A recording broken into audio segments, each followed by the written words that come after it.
حضرت امام غزالی رحمۃ اللہ تعالی علیہ اپنی کتاب مکاشفۃ القلوب میں ایک اللہ والے دانشمند کا قول نقل کرتے ہیں۔ وہ اللہ والا بزرگ، وہ دانشمند کہتے ہیں کہ جتنا ڈر انسان کو تنگ دستی سے ہوتا ہے، جتنا ڈر تنگ دستی سے، تنگ دستی کا مطلب یہ ہے کہ میرے پاس مال و دولت کی کمی نہ ہو، میرے رزق میں کشادگی رہے، میں مال و دولت کی کمی سے بچوں۔ انسان کو جتنا ڈر تنگ دستی سے ہوتا ہے، اگر اتنا ہی ڈر اسے جہنم کے عذاب سے ہو جائے،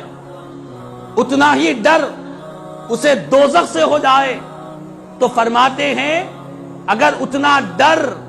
دوزخ سے ہو جاتا تو اسے اللہ تعالی تنگ دستی سے بھی بچا لیتا، دوزخ سے بھی اسے بچا لیتا۔ وہ تنگ دستی سے بھی بچ جاتا، جہنم کی آگ سے بھی بچ جاتا۔ اور آگے فرماتے ہیں کہ جتنی محبت انسان کو دولت سے ہے، جتنی محبت انسان کو دولت سے ہے، اگر اتنی ہی محبت انسان کو جنت سے ہو جاتی، فرماتے ہیں جنت سے سچی محبت کر لیتا تو اللہ تعالیٰ اسے دولت بھی عطا فرماتا، اسے جنت بھی عطا فرماتا، اسے دونوں چیزیں اللہ تعالیٰ عطا فرماتا۔ اور آگے فرماتے ہیں وہ بزرگ کہ انسان جتنا لوگوں سے ڈر کر، ظاہر میں لوگوں سے ڈر کر اپنے ظاہر کو سنوارتا ہے، لوگوں کے ڈر سے کوئی غلط کام، بے عزتی کا کام، ذلت کا کام، رسوائی کا کام نہیں کرتا کہ لوگ کیا کہیں گے، دوست کیا کہیں گے، پڑوس کیا کہیں گے، رشتہ دار کیا کہیں گے۔ جتنا انسان لوگوں کے ڈر سے اپنے آپ کو، اپنے ظاہر کو سدھارتا ہے، اگر اتنا ہی ڈر اللہ سے کر کے اپنے باطن کو سدھار دیتا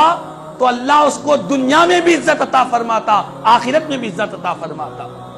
لیکن آج افسوس کے ساتھ انسان کی جو فکر نظر آتی ہے وہ صرف دنیا کی فکر ہوتی ہے، مال و دولت کی فکر ہوتی ہے۔ مال و دولت سے اتنی محبت، اتنا پیار، اتنی الفت ہو چکی ہے کہ بچپن سے ہی اپنی اولاد کو یہ ذہن دیا جا رہا ہے کہ بیٹا بڑے ہو کر مال کیسے کمائے۔ تعلیم بھی دی جا رہی ہے مال کمانے کے لیے، ہنر سکھایا جا رہا ہے مال کمانے کے لیے۔ ماں باپ کی فکر بھی مال و دولت حاصل کرنا، اولاد کی فکر بھی مال و دولت حاصل کرنا۔ یہ فکر بری نہیں ہے، یہ انسان کو ضرورت ہے، لیکن اس فکر کو اپنے دل و دماغ میں اتنا سوار کر دینا، یہی فکر کی دھن لگ جانا، انسان نیند سے بیدار ہوتا ہے، یہی مال و دولت کی فکر میں بیدار ہو رہا ہے۔ بستر پر جا کر تھک کر پڑ رہا ہے، پھر بھی مال و دولت کی فکر ہے۔ صبح سے شام تک کھا رہا ہے، پی رہا ہے، کاروبار کر رہا ہے،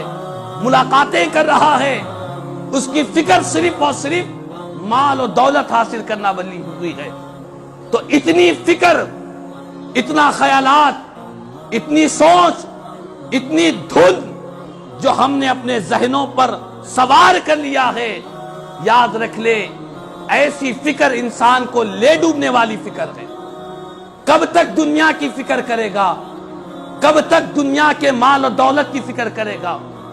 کس وقت تک انسان کے دل کی ہرس اور اس کی سوچ، اس کے خیالات مال و دولت سے کب باہر نہیں نکلیں گے؟ کب دین سے دنیا کی فکر نکالے گا؟ کب دین کی فکر اپنے خیال ذہن میں ڈالے گا؟ ہمارے بزرگوں نے کہا کہ دنیا کی فکر اتنی نہ کرو، فکر کرنا ہے تو اپنے ایمان کی سلامتی کی فکر کرو، فکر کرنا ہے تو اپنی آخرت کو بہتر بنانے کی فکر کرو، فکر کرنا ہے اپنے دین، اپنے ایمان کی سلامتی کے لیے فکر کرو، فکر کرنا ہے تو اپنی تاریخ قبر کو روشن کرنے کی فکر کرو، فکر کرنا ہے تو اس وقت کی فکر کرو جب حشر کا میدان برپا ہوگا، میزان ہوگا، پل صراط ہوگا، نامہ اعمال ہوں گے، اولین بھی ہوں گے، آخرین بھی ہوں گے، ان کے سامنے کیسی ذلت اور رسوائی اٹھانی پڑے گی، اس چیز کی انسان کو فکر کرنا چاہیے۔ دنیا کی فکر، جس دنیا کے رزق کے لیے ہم فکر کر رہے ہیں، اللہ کا کلام قرآن کہہ رہا ہے وَمَا مِن دَابَّةٍ فِي الْأَرْضِ إِلَّا عَلَى اللَّهِ رِزْقُهَا۔ بندے، دنیا کی رزق کی اتنی فکر کہ تجھے نہ اپنے ایمان کی فکر